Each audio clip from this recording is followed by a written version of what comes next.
ওয়ালাইকুম আসসালাম। অবশ্য বাতাসের গরমের কারণে ঘড়ি টেস্ট করতে একটু সমস্যা হচ্ছে। এখন আমরা এই ঘড়ির প্রাঙ্গণ থেকে চলে যাব। ঘড়িগুলোর উড়ানোর পর্ব শেষ, আমরা উড়িয়ে দেখেছি ঘড়ি, হ্যাঁ উড়ে উড়ে আমরা এখন টাকা পেইড করে চলে যাব। তা এই ঘড়ি বিক্রেতার সাথে আমি একটু কথা বলি। এই যে এখানে যে ঘড়ি আপনি বিক্রি করলেন আমাদের কাছে, এই ঘড়ি আপনি তৈরি করার অভিজ্ঞতা কত বছরের, কত বছর যাবত তৈরি করছেন এই মেলা ঘড়ি? 3 বছর না? তাহলে প্রথম দিকে যে ঘড়িগুলো তৈরি করতেন তা এখন কি মানে তার চেয়ে একটু ভালো তৈরি করতে পারেন? এই তো মানে টেকসই হয় ঘড়িগুলো, যেমন এই ঘড়িটা দেখলাম, আর বাতাস বেশি থাকলে মনে হয় যে খুব ভালো উঠতো ঘড়িগুলো। আপনি কতগুলো ঘড়ি বিক্রি করেন এই মেলা প্রতি বছর?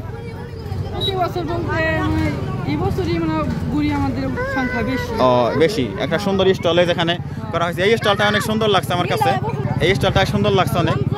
আমরা এখান থেকে এই কারিগরের কাছ থেকে আমরা ঘুরে নিলাম, তো অসংখ্য ধন্যবাদ। হ্যাঁ, অসংখ্য আমরা দোয়া করি যেন আরও ভালো ঘড়ি, অনেক টেকসই ঘড়ি যেন তৈরি করতে পারেন, সে দোয়াই আমি করি। ধন্যবাদ আপনাকে। আমরা এখন দেখতে পাচ্ছি মেলা থেকে যাওয়ার প্রাককালে এই আজকের এই ঘুরডি মেলার সবচেয়ে বড় আকর্ষণটি আমাদের সামনে এগিয়ে আসছে। যেই ঘুড়িটা অনেক বড়, কয়েকজনে ধরে কিন্তু সেই ঘুড়িটা আনতেছে, একটা ঘরের চাল যেন নিয়ে আসতেছে এমনই মনে হচ্ছে। যারা তৈরি করেছে তারা সত্যি, ওয়ালাইকুম আসসালাম, অনেক বড় কারিগর। বাঁশের অনেক মোটা বাতা ব্যবহার করা হয়েছে এই বড় ঘরের চাল সদৃশ সেই ঘুড়িটাতে।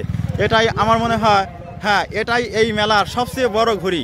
এটা যখন আকাশে উড়বে অনেক মোটা রশি লাগবে। এটাই তো রশি, এটাই তো রশি। এই রশি দিয়ে, নাম জানো কি? ইয়ামিন।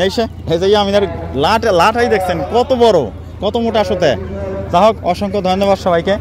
এই মেলায় যারা আসবেন তাদেরকে ধন্যবাদ। আর আমি এই মেলায় এসেছিলাম একটু সময় করে, কষ্ট করে। আমি 3টা ঘড়ি কিনে নিয়ে গেলাম এই মেলা থেকে।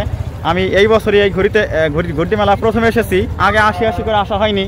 তা এই যে অফুরন্ত যে ঘুরডির যে সমাহার, এখানে কারিগর সুলভ মন মানসিকতা আর শিল্পীর মন মানসিকতা দিয়ে একেবারে সুন্দর করে নিপুণতার সাথে এই মেলায় ঘুরডিগুলো তৈরি করে এখানে কারিগরেরা এনে বিক্রি করে থাকে।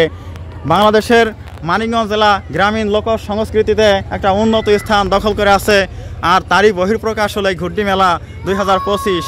আপনারা এখানে আসবেন। আমি দেখতে পাচ্ছি একটা জমকালো সুন্দর চিলা ঘুরডি এদিক দিয়ে নিয়ে আসা হচ্ছে, মাথায় অনেকগুলো ব্যানাযুক্ত, অনেক সুন্দর এই ঘুরডিটা। আমার সত্যি 6-3টা ঘুড়ি আমি কিনে ফেলেছি, আর কেনার সুযোগ নাই। তা বন্ধুরা, তোমরা যারা আসবে এই ঘুড়িটা কিনে নিয়ে যাবে, এটাই আমার আহ্বান। আসলে অনেক ভালো লাগবে, আর জমজমাট হবে, মানে আরও সন্ধ্যার দিকে আরও বেশি।